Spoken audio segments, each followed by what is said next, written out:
Bwana awe nanyi.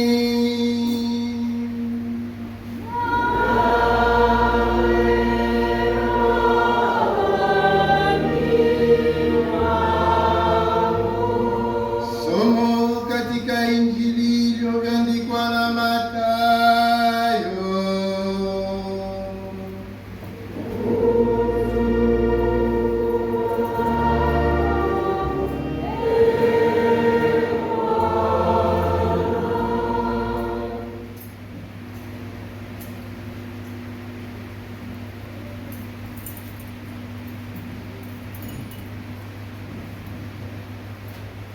Siku ile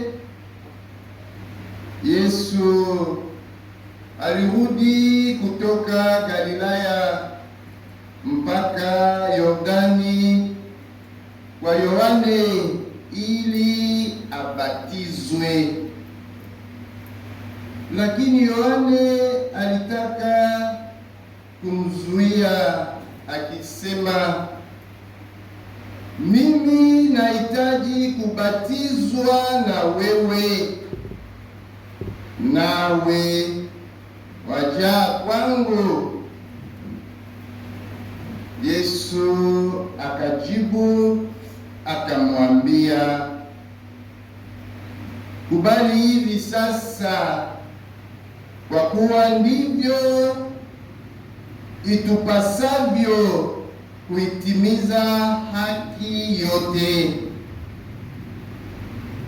Basi akamkubali.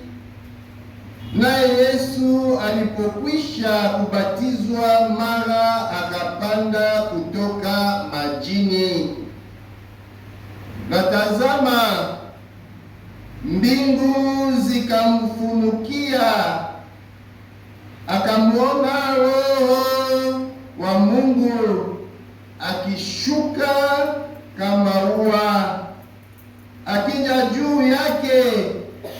Na tazama, sauti kutoka mbinguni ikisema, huyu ni mwanangu mpendwa wangu, ninayependezwa naye. Neno la Bwana.